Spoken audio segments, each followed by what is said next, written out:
RCL 95,7 kami ada bersama Anda. Sahabat RCL saat ini Mei Junandi dan juga Haji Permana. Kita lagi ada di desa, salah satu desa yang ada di wilayah Kecamatan Sukabumi. Dan kayaknya ini salah satu desa yang terkenal karena akan perubahannya yang luar biasa, sahabat RCL ya. Dan di sebelah kiri nih sudah ada Kepala Desa Sukajaya, Pak Deden Gunaifi. Kayaknya udah biasa depan kamera Pak Kades, nggak malu-malu lagi ya, karena Pak Kades ini salah satu kades yang artis, dulunya menjadi artis ya Pak ya. Ya, cuma kalah saing sama Raffi Ahmad. Ya udah saya nggak jadi Beda jadi generasi kayaknya, Iya. beda generasi ya satu Pak. umur, Satu umur, oh iya betul. Beda rezeki aja berarti. Jalan beda rezekinya beda. beda nasib. Nah betul sekali. Tapi dia kan nggak jadi kepala desa. Ah betul, nggak jadi pejabat dia Nggak kan. pejabat. Kalau Pak Deden jadi pejabat Iya. gitu kan ya. Dan Bapak terima kasih sudah mau menerima Sama-sama. kita hari ini. Dan kita tuh mau nanya, sebenarnya masyarakat Sukabumi mungkin udah tahu, udah paham banget soal seluk-beluk Desa Sukajaya ini. Tapi Mei secara pribadi pengen tahu lebih dalam lagi Pak, kalau Desa Sukajaya ini punya potensi apa, perubahannya juga seperti apa dari tahun ke tahun, boleh diceritakan? Ya, terima kasih sudah mau berkenan hadir di Desa Sukajaya. Dan alhamdulillah tadi ngobrol sedikit dan mengenai potensi desa, tentunya Desa Sukajaya adalah desa diskotik. Ya. Apa sih diskotik? Di sisi kota Saketik. Jadi kebetulan Desa Sukajaya ini masuk wilayah kabupaten, tapi berbatasan dengan wilayah hukum kota Sukabumi. Jadi dekat banget dengan pusat kota.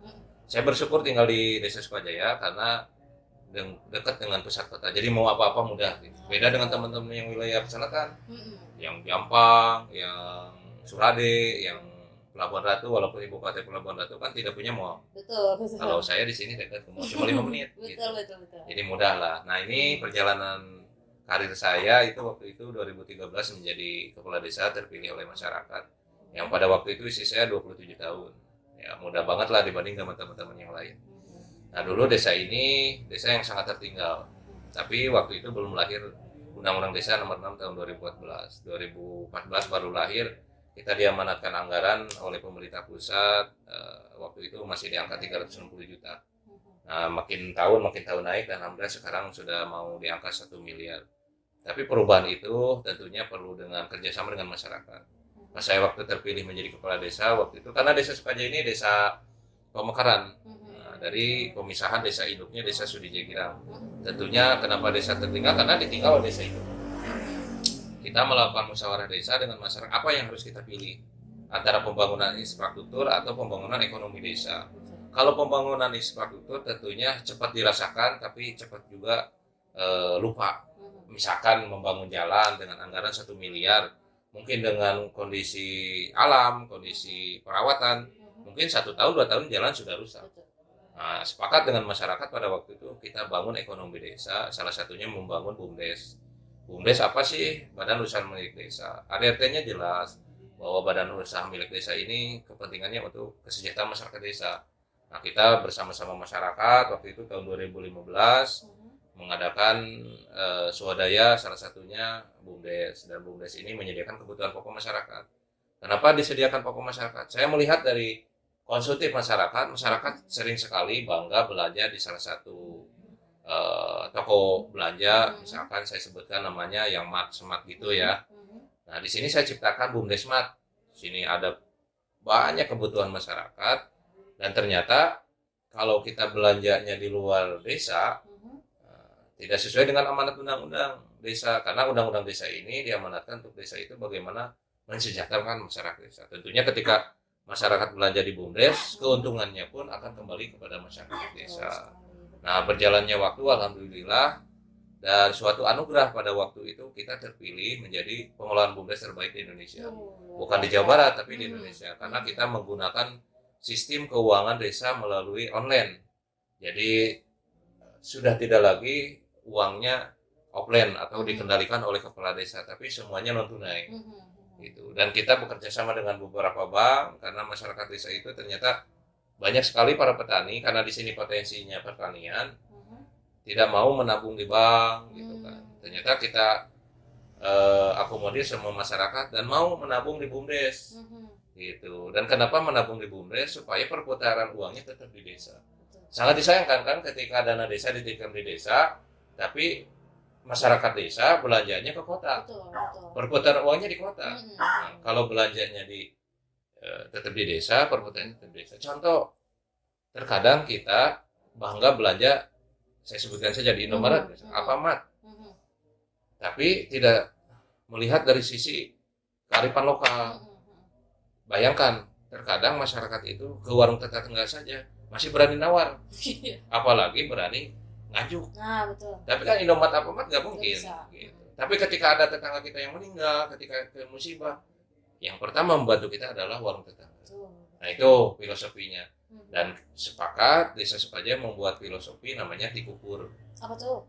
Tikukur itu tikurang, kurang, terurang. Ah, Dari kita, betul. oleh kita untuk jadi berputar tetap di desa begitu. Dan alhamdulillah sampai terakhir kemarin 2020 sebelum Covid banyak sekali penghargaan dan banyak sekali dari luar daerah, dan kita memang dirujuk oleh Kementerian Desa melalui Pak Presiden. Desa Sukaja ini dinobatkan menjadi desa percontohan.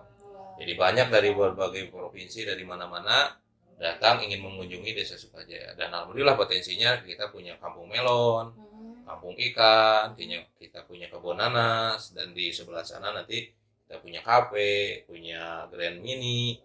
Karena pas saya ciptakan begitu, tadi yang saya sampaikan pemberdayaan masyarakat itu penting. Salah satunya membangun UMKM, terus taman-taman desa, supaya masyarakat di desa itu betah tinggal di desa. Kan contoh hal kecil, ketika kenapa sih ada geng motor, ada pemuda berantem, karena mereka jenuh di desanya tidak apa-apa, main ke kota, pulang dari kota ketemu dengan geng yang ini berantem. Nah, kita ciptakan tempat nongkrong di desa supaya mereka tidak keluar desa. Begitu segambaran tadi yang disebut perubahan-perubahan. Nah, betul. Perubahan yang memang ternyata signifikan gitu kan ya, dari 2013 sampai sekarang 2023 hampir 10 tahun ya. Karena 10 tahunan. Sekarang saya sudah yang kedua. Betul, udah periode kedua. Lanjut ketiga, Pak. Nanti lihat Lihat perkembangan. situasi. Nah, betul. Karena memang Bapak pribadi pasti kerjanya kan untuk masyarakat juga gitu kan ya, seperti prinsipnya tadi dikukur gitu kan ya, dari rakyat lagi, oleh rakyat, untuk rakyat, sama kayak prinsip Indonesia sebenarnya, demokrasi Indonesia gitu kan ya. Tapi selama 10 tahun Pak merubah kondisi Desa Sukajaya yang tadinya mungkin jalannya kurang baik gitu kan ya, pembangunannya juga nggak maksimal, pasti ada hambatan, pasti ada kesulitan gitu kan ya, ada hal-hal yang memang mungkin sulit untuk dihadapi. Boleh ceritain nggak Pak? Ya tentunya jadi pemimpin itu akan terjadi satu kejadian, yaitu pro dan kontra. Karena kita suka atau tidak suka, kepala desa itu lahir dari politik karena dipilih oleh masyarakat. Ketika dipilih oleh masyarakat pasti ada yang mendukung dan tidak mendukung. Nah di sini kita harus menyikapi dengan bijak bahwa ketika kita sudah menjadi pemimpin, tidak yang memilih, tidak yang mendukung, tetap mereka adalah warga kita raih. Tapi tetap permasalahan di masyarakat itu sangat banyak sekali, terutama yang paling aktual di masa itu adalah masalah ekonomi. Nah, di sini kita harus melakukan pendekatan bagaimana masyarakat ini tidak bersentuhan langsung dengan bank-bank emo. Itu kan yang terjadi. Kalau sekarang lagi trennya pinjol, judi online, yang hal-hal semacam itu, memang itu sulit akan diberikan pemahaman kepada masyarakat bagaimana untuk menghindari permasalahan seperti itu. Karena sudah terjerat masalah dengan bank emo, dengan kreditan, dengan seperti tadi pinjol, terus judi online dan yang lain, itu akan sulit dihindar. Bahkan banyak yang yang gulung tikar dan yang lainnya. Di sini kita pendekatan salah satunya bagaimana BUMDes ini menjadi sebuah tonggak utama untuk menyelesaikan masalah ekonomi masyarakat. Salah satunya apa? Kita melakukan kegiatan salah satunya perelek, zakat infak sodako. Nah, alhamdulillah ketika itu dilaksanakan, walaupun tidak 100% masyarakat mau mengikuti tadi kebijakan-kebijakan atau program-program, tapi minimal ada yang memang merasakan program dari yang dilaksanakan oleh desa. Nah, permasalahan ini sebetulnya juga terjadi karena memang kebijakan-kebijakan pemerintah pusat pun akan berdampak. Contoh apa? Misalkan terjadinya ada kebijakan pemerintah pusat kaitan dengan bantuan sosial, bansos, BLT, itu kan saya semenjak jadi kepala desa baru tahu. Saya dari kecil itu nyari-nyari buah sima ala kama, nyari ke toko, nyari ke pasar itu nggak ada, saya beli buah sima ala kama. Ternyata setelah saya jadi kepala desa, ternyata buah sima ala kama itu adalah terjadinya bansos. Oh iya betul. Kenapa saya bilang buah sima ala kama? ketika pemerintah pusat ngasih BLT kepada masyarakat, nyalahkannya ke siapa? Kades, Yang ya. tidak dapat itu ke Kades, ke RT, ke RW. Padahal saya sangat tidak setuju dengan adanya bantuan seperti bantuan langsung. Karena terjadi di lapangan itu banyak sekali masalah yang terjadi. Satu, tidak tepat sasaran. Nah, betul. Yang kaya malah dapat, yang miskin tidak dapat. Terus lebih banyak lagi misalkan kebetulan yang dapatnya saudaranya Pak RT. Yang tidak dapat pasti, oh ini mau mentang-mentang saudaranya. Itu kenapa? Karena disebut sebuah simalakama ketika selalu masyarakat diberikan pragmatis atau bansos, itu akan semakin menyuruh masyarakat tetap miskin. Selalu tetap masyarakat disuruh menjadi masyarakat pemalas. Kenapa begitu? Karena ketika mereka 1 bulan dapat bantuan, bulan depan tidak mau bekerja. Bulan depan juga dapat bantuan. Gitu. Akhirnya apa? Jadi itu yang terjadi masalah sekarang, itu yang susah. Nah makanya kita solusinya adalah bagaimana mencari solusi meningkatkan ekonomi masyarakat. Salah satunya kita melakukan ya semacam seperti koperasi lah. Merasa saling memiliki. Betul. Karena memang kalau pembahasan soal ekonomi kayaknya susah-susah gampang ya Pak ya. Wah, sangat banyak pro kontranya, apalagi dengan jabatan yang memang sebenarnya simalakama tadi gitu kan ya. Satu sisi disalahkan terus gitu kan ya, tapi dengan kebaikannya justru kenapa sama karena kan kejelekannya gitu tadi. Bansos BLT yang diberikan pemerintah pusat itu bukan kebijakan kita. Betul. Bukan pendataan kita. Tahu-tahu yang dapat, bayangkan seburuk-buruknya kita. Sejelek-jeleknya kita, RT, RW dan saya, mana mungkin sih yang sudah meninggal dapat bantuan. Iya, betul. Yang sudah pindah dapat bantuan. Yang kaya dapat bantuan, masih sih itu dapat data dari Pak RT. Yang jelas itu kan bukan kebijakan dan pendataan. Tapi masyarakat di bawah itu mau menyalahkan siapa ya? Pasti pejabat yang betul. Nah, itu kita harus menerima sebagai pejabat, sebagai pemimpin itu kita jangan alergi kritik. Jangan alergi masukan dari masyarakat. Justru kita harus rampung. Kita tidak luput dari kesalahan, kekurangan. Siapapun orang seperti Tetes ya ini bertamu, ya kita harus terima. Betul. Mau itu orang kota, mau itu luar daerah, tentunya kita harus tukar pikiran. Nah, betul sekali gitu kan. Karena memang adanya pejabat juga bisa dijadikan wadah buat menampung aspirasi masyarakat juga sebetulnya ya. Tapi ngebahas soal program-program yang sudah berjalan selama 10 tahun ini kurang lebih ya Pak. Karena tadi kan ada perubahan yang tadinya desa tertinggal jadi maju yang beneran maju gitu kan ya. Nah, cara merubah mindsetnya Pak, ada strategi atau selama ini dijalankan seperti apa? Merubah mindset masyarakat, jangan lagi belanja ke kota lah, dengan di dalam desa aja. Karena untuk kita juga, diolah sama kita juga, nanti untuk kita juga dirasakan. Ada caranya selama ini, strateginya seperti apa? Caranya adalah di desa itu musyawarah. 2, kita selalu mendekatkan diri dengan masyarakat.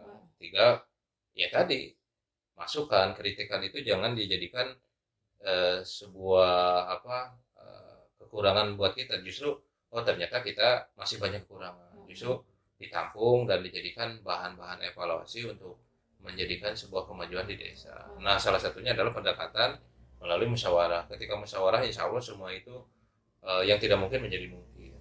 Pendekatan-pendekatan meraih pendekatannya bukan hanya sebatas pendekatan ke bawah, tapi ke atas juga. Ada pengusaha, ada investor, kita aja. Karena kalau kita mengadakan tentunya investasi dari masyarakat saja itu tidak akan berhasil. Tentunya kita juga harus mengandalkan investasi dari luar juga. Betul. Berarti memang merangkulnya ke bawah masyarakat juga, yang atasnya juga dikenalkan juga, gitu kan, dilibatkan juga. Semua harus dilibatkan. Betul. Karena memang untuk pembangunan desa mah semua kerasa nantinya kan ya Pak, jalannya, kesehatannya, gitu kan ya. Dari segi pendidikannya semua nanti bakal maju. Terakhir Pak, supaya masyarakat di luar desa Sukajaya atau mungkin di luar Sukabumi gitu kan ya, kalau pengen datang ke sini, pengen main ke sini, apa yang disuguhkan sama desa Sukajaya? Kalau teman-teman hari Sabtu deh main ke desa Sukajaya, hari Minggu deh main pagi-pagi. Semua orang itu berbondong-bondong ke sini. Ada yang berlari, ada dari kota semua. Ini digunakan karena ini jalan tembusannya ke tempat wisata Pondok Kalimun, ke Hotel Sela Bintana gitu, ke kaki gunung gede yang notabene di sana pemandangan gunung kan. Ini dijadikan jalan alternatif, artinya kita harus menyiapkan masyarakat tadi yang UMKM, karena di sini menjadi lalu lintas masyarakat yang bersepeda, yang jalan kaki, karena desa Sukajaya menyuguhkan nuansa masih perdesaan, belum ada pabrik, jadi Masih alam gitu masih ya. alami gitu. Terus yang keduanya keramahan lingkungan, ciri khas masyarakat desa. Siapapun itu, mau itu orang Jawa Barat, orang luar Jawa Barat, kita harus selalu sopan santun, masyarakat harus kita terima, dan siapapun kita harus berlaku ramah. Terus yang ketiga adalah menciptakan budaya di masyarakat kita, itu adalah salah satunya komunikasi melalui budaya yang kebiasaan kita lakukan. Jangan, sebetulnya sih saya tidak terbiasa menggunakan bahasa Indonesia sebetulnya. Betul. Biasanya nggak mau bahasa Sunda. Betul Cuma sekali. karena ini untuk kepentingan ya di wawancara, biar orang luar Kabupaten Sukabumi juga mengerti gitu. Betul. Ya bahasa Sunda ini harus menjadi budaya yang dipelihara. Betul. Jangan sampai kita orang Sunda, kita orang Desa Sukajaya tidak bangga menjadi orang Kabupaten Sukabumi. Betul Begitu. sekali. Karena memang kita orang Sunda harus bisa menjaga desa, justru jangan ditinggalkan desanya ya. Betul, karena satu, fondasi negara itu adanya di desa. Betul. Tidak mengecilkan kota, tapi desa ini adalah lilin-lilin kecil yang bisa membangun negara Indonesia. Salah satunya, mau itu berbicara ibu kota Jakarta, tanpa dikobarkan semangat di desa, itu tidak akan Betul. terjadi pembangunan yang sangat signifikan karena sumbangsi investor negara kita sebetulnya ada di desa. Karena pembangunan itu ekonomi, pembangunan budaya, pembangunan adat istiadat, pembangunan agama juga semuanya ada di desa. Betul. Luar biasa. Istilahnya tuh kayak uang 1 miliar kalau nggak ada GoPay nggak akan jadi 1 miliar. Betul sekali. Gitu kan, ya. Dan tentunya ya artinya saya berharap masyarakat umumnya, bukan hanya di desa, kita yang sulit itu menjaga kebiasaan. Salah satunya apa? Menjaga lingkungan, kebersihan. Karena untuk menjaga hal kebiasaan itu harus dengan datangnya kesadaran sendiri. Betul. Begitu. Karena bisa dilihat lah, kayak tinggal di kota gitu kan. Mereka dengan sudah acuh membuang sampah ke lingkungan, ke solokan dan yang terus secara tidak sadar mereka sudah mencemari dan mengotori lingkungan sendiri. Misalkan contoh, ini mau bercerita tentang kejadian di saya. Ketika terjadi longsor, ketika terjadi bencana dan banjir, rata-rata masyarakat itu menyalahkan pemerintah. Sebetulnya kalau kita sebagai masyarakat, kita menjaga diri, menjaga kebersihan dan itu sedikit minimal mengurangi masalah. Betul. Tapi masyarakat semuanya hampir pragmatis, instan gitu. Betul. Tidak mau proses. Nah, betul. Padahal semuanya juga ada proses. Betul. Hidup tuh berproses tentang waktu gitu ya. Dan terima kasih Pak Kades sudah mau Sama-sama. diajak ngobrol hari ini, karena kalau dilihat dari pemaparannya tuh udah jelas banget ya perubahannya yang signifikan, prestasinya yang udah banyak gitu kan ya. Dan alhamdulillah bisa diterima dengan baik, kita bisa bercerita soal Desa Sukajaya di hari ini ya. Mudah-mudahan bisa ketemu lagi Pak Kades di momen yang lebih baik. Kadesnya sehat selalu. Mantap. Nanti kita ketemu lagi. Dan sahabat RCL, itu dia obrolan kita dengan Kepala Desa Sukajaya, Pak Deden Gunaifi, Mei Junandi, dan juga Aji Permana. Kami ada bersama Anda.